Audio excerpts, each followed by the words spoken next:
అది వసూలు చేయడానికి కూడా అవకాశం ఉంది. ఎందుకంటే సుప్రీంకోర్టు ఏ పనులైతే చెయ్యొద్దని చెప్పిందో అవే పనులు ఈ రాష్ట్ర ప్రభుత్వం చేసింది. ఈ జడ్జిమెంట్ ఇచ్చింది కూడా మాజీ chief justice Ranjan Gogoi and Pinaki Chandra Ghosh, వీళ్ళిద్దరూ మార్చి 2016 ఇచ్చారు. ఇవాళ నోటీసులు కూడా committee on content regulation in government advertisement కేంద్ర ప్రభుత్వ సంస్థకు కూడా నోటీసులు ఇచ్చారు. అదేవిధంగా సిబిఐ ఎస్పీకి కూడా నోటీసులు ఇచ్చారు. వికే గారు, అవునవును, సిబిఐ ఎస్పీకి కూడా నోటీసులు ఇచ్చారు ఈ వ్యవహారంలో. దాన్ని బట్టి అర్థం చేసుకోండి ఇవాళ హైకోర్టు ఎంత సీరియస్ గా ఉందో.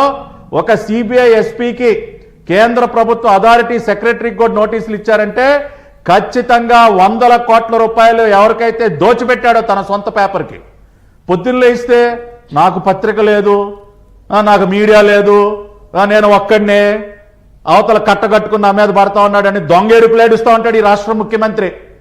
ఇవాళ సమాధానం చెప్పాయా నువ్వు? ఇవాళ నీకు నోటీస్ వచ్చింది కదా జగన్ రెడ్డి, జవాబు చెప్పు. నీ జగతి పబ్లికేషన్ జవాబు చెప్పమను, నీ ఇందిరా టీవీని జవాబు చెప్పమను. ఇవాళ సుప్రీంకోర్టు గైడ్ లైన్స్ ఆ రకంగా కూనీ చేసి 100 కోట్లు దేనికి మింగావో ఎలా మింగావో నువ్వు జవాబు చెప్పాయా? నువ్వు చెప్పకపోతే ఉంటుంది రేపు అధికారంలోకి వచ్చేది తెలుగుదేశం పార్టీ, అది గుర్తుపెట్టుకో. రేపు అధికారంలోకి వచ్చేది మేము. ఖచ్చితంగా ఇవాళ హైకోర్టు ఏదైతే డైరెక్షన్స్ ఇచ్చిందో నువ్వు వాయిదాల వేరేవి నాకు తెలుసు, వాయిదాల వేరేలాగా వాయిదాల మీద నడిపించాలని చూస్తావేమో. కానీ ఇంకా నెల రోజుల్లో తమరు అవుట్, తమరు దుకాణం గట్టయిపోతా ఉన్నారు.